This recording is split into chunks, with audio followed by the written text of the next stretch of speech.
2024년 6월 4일 화요일 우리에게 주시는 하나님의 말씀은 베드로전서 2장 11절에서 25절까지의 말씀입니다.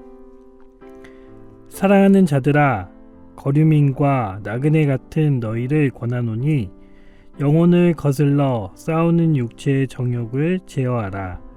너희가 이방인 중에서 행실을 선하게 가져 너희를 악행한다고 비방하는 자들로 하여금 너희 선한 일을 보고 오시는 날에 하나님께 영광을 돌리게 하려 함이라. 인간의 모든 제도를 주를 위하여 순종하되 혹은 위에 있는 왕이나 혹은 그가 악행하는 자를 징벌하고 선행하는 자를 포상하기 위하여 보낸 총독에게 하라.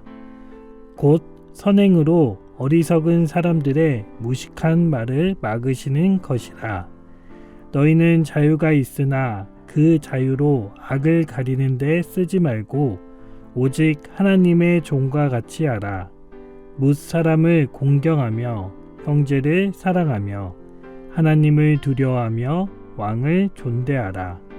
사환들아, 범사에 두려워함으로 주인들에게 순종하되 선하고 관용하는 자들에게만 아니라 또한 까다로운 자들에게도 그리하라.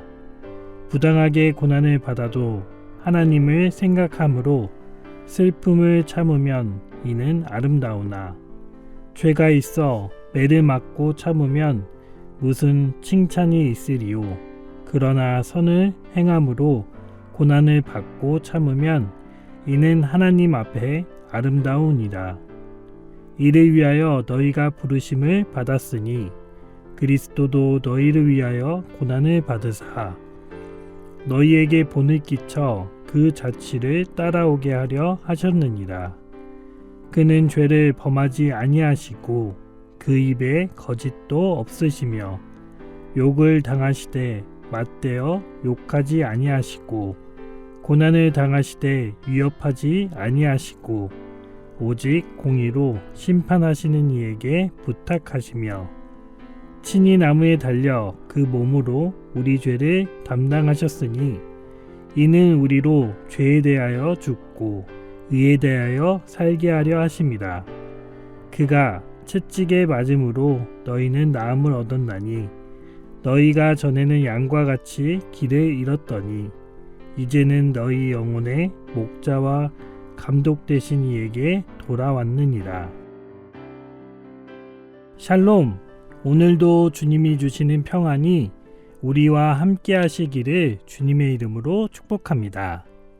하나님의 백성으로 이 세상에서 살아가기 라는 제목으로 주님의 말씀을 나누도록 하겠습니다. 베드로는 베드로 전서를 시작하면서 그리스도인을 흩어진 나그네로 표현합니다. 하늘나라 시민권을 가진 우리는 이 땅에서 영원히 살아가는 것이 아니라 잠시 머물다 가는 나그네처럼 유한적인 삶을 사는 존재라고 전합니다. 오늘 본문 11절에서 다시 한번 그리스도인을 거류민, 나그네로 표현하면서 이 땅에서 영원히 살아가는 것이 아니라 잠시 머물다가 하늘나라로 가야 할 존재임을 재확인하면서 이곳에서 살아가는 동안 거류민, 나그네로서 어떻게 살아가야 하는지를 전합니다. 비록 이 세상에서의 모습이 정처 없이 떠돌아다니는 존재처럼 보이지만 하나님께 선택을 받아 구원을 선물로 받은 자들로서 하늘나라에서 영원한 삶을 살게 된다는 것입니다. 천국 시민권을 쥐고 있다고 해서 이 땅에서 믿는 자들만 모여 온실 속 화초처럼 살아가는 것은 아닙니다. 믿는 자들이나 믿지 않는 자들 모두가 함께 더불어 살아가야 합니다. 다시 말해서 수많은 유혹과 시험이 존재한다는 것입니다. 당장 오늘 새벽의 자리를 지키는 것이 쉬우셨습니까? 피곤한 육체를 깨워 말씀과 기도의 자리를 찾는다는 것은 결코 쉽지가 않습니다. 이뿐만 아니라 우리가 살아가고 있는 삶의 자리에서 찾아오고 마주하게 되는 유혹과 시험은 더더욱 많이 있습니다.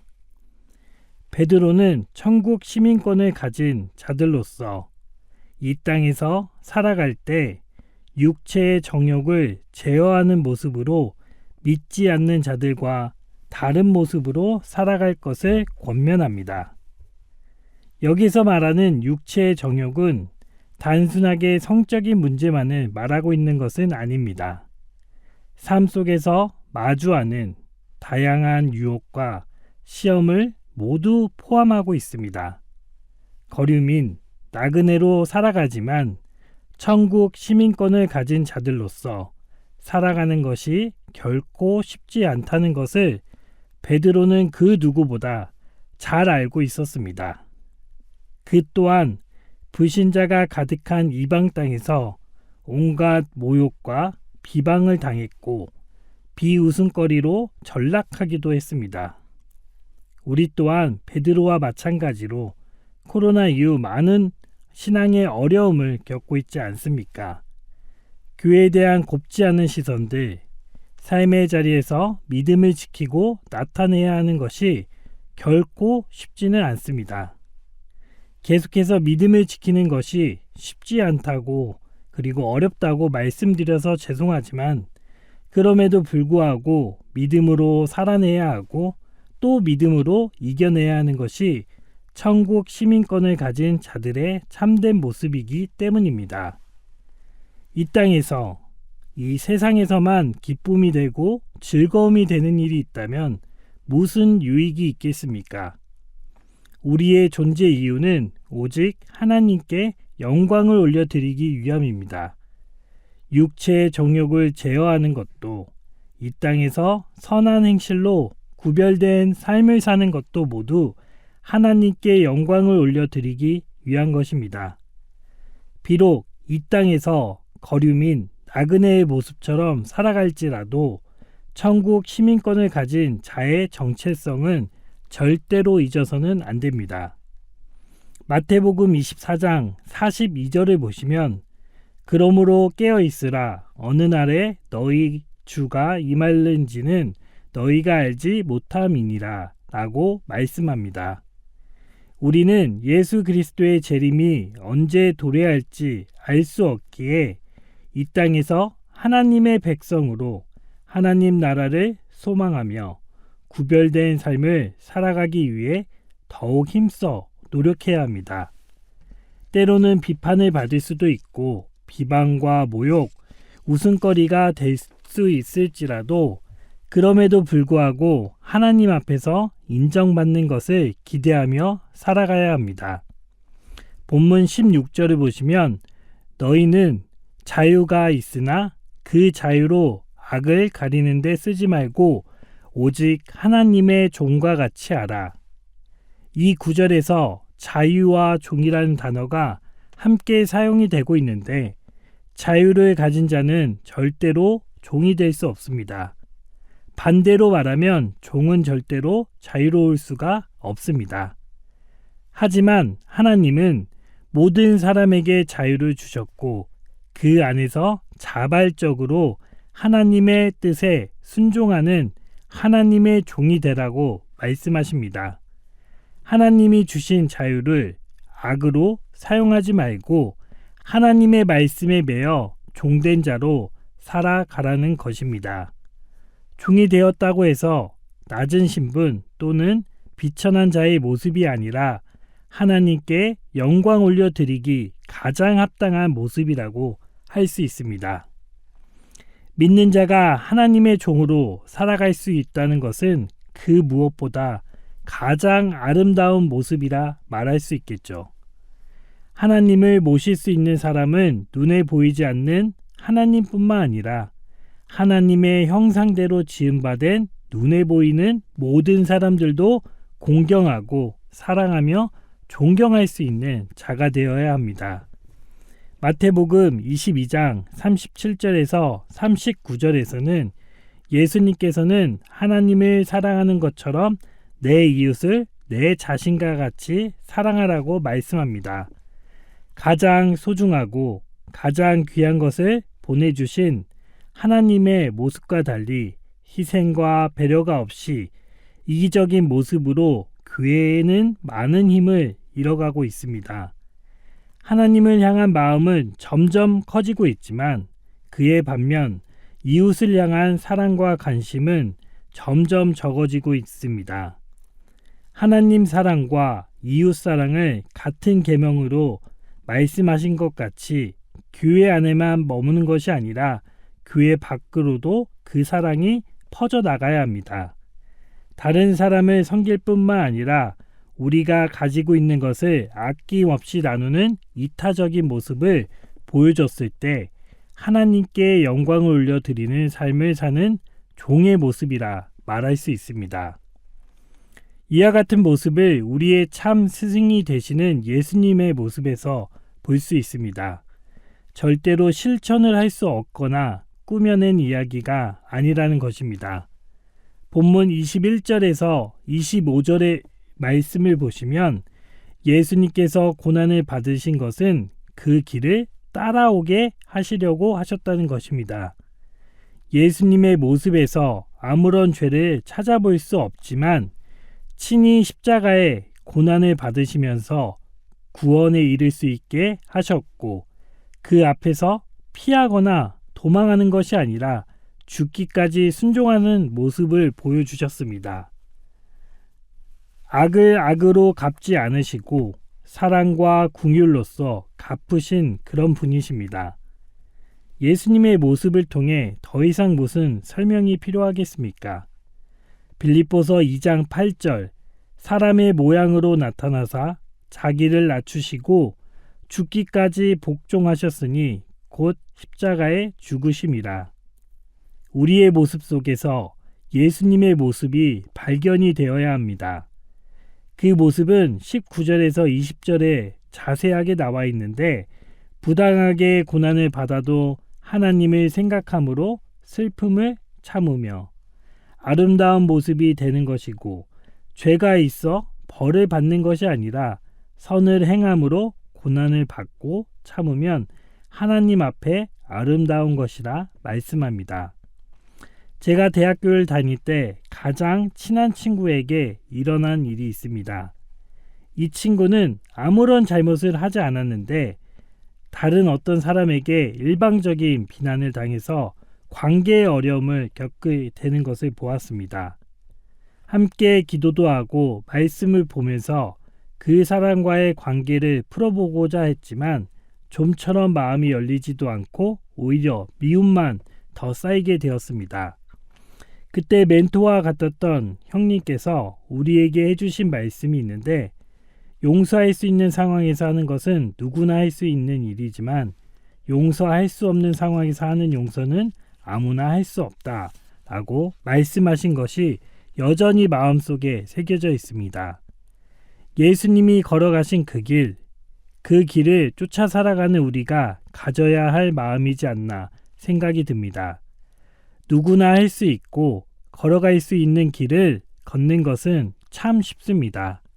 하지만 아무나 할 수 없고 걸어갈 수 없는 길을 걷는 것은 어렵고 힘들고 두려우며 피하고 싶기도 합니다.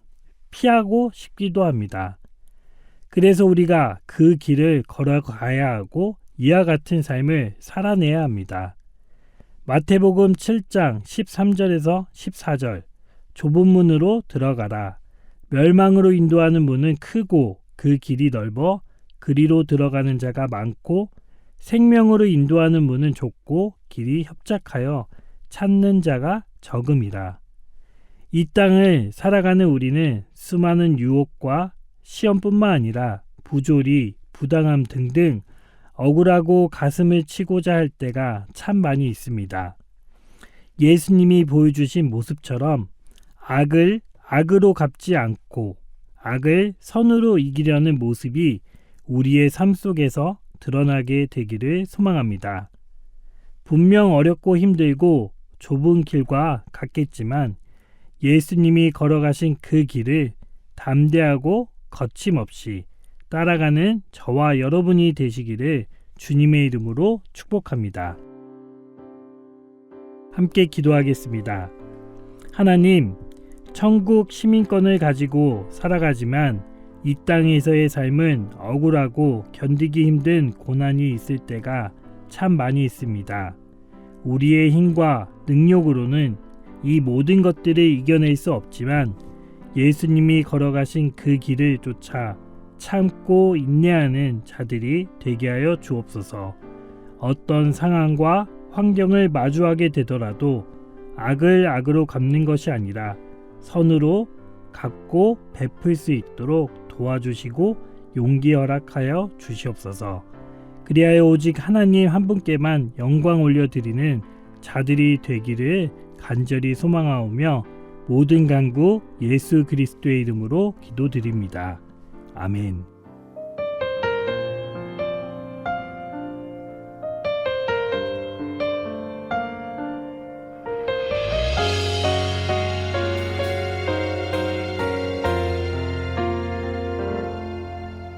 주님 다시 오실 때까지 나는 이 길을 가리라.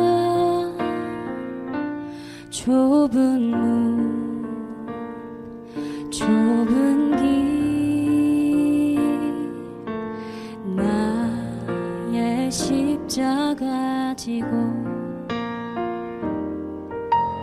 나의 가는 이 길 끝에서 나는 주님을 보리라. 영광의 내 주님 나를 맞아주시리.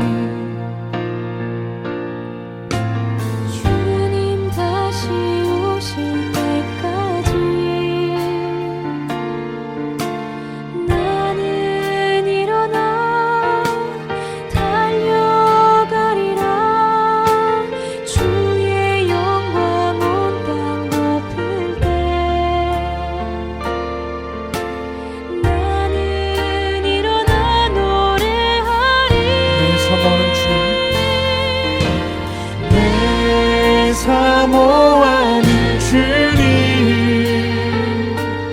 온 세상 구주시라. 내 사모하는 주님 영광의 왕이시라.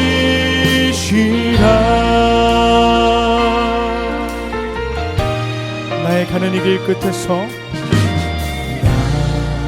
나의 가는 이 길 끝에서 나는 주님을 보리라. 영광의 내 주님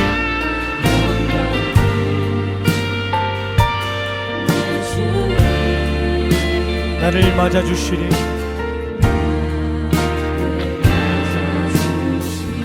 주님 다시 오실 때까지 주님 다시 오실 때까지 나는 일어나 달려가리라. 주의 영광 온 땅 덮을 때 나는 일어나 노래하리. 내 사모하는 주님 온 세상 구주시라. 내 사모하는 주님 영광의 왕이시라. 내 사모하는 주님 내 사모하는 주님 온 세상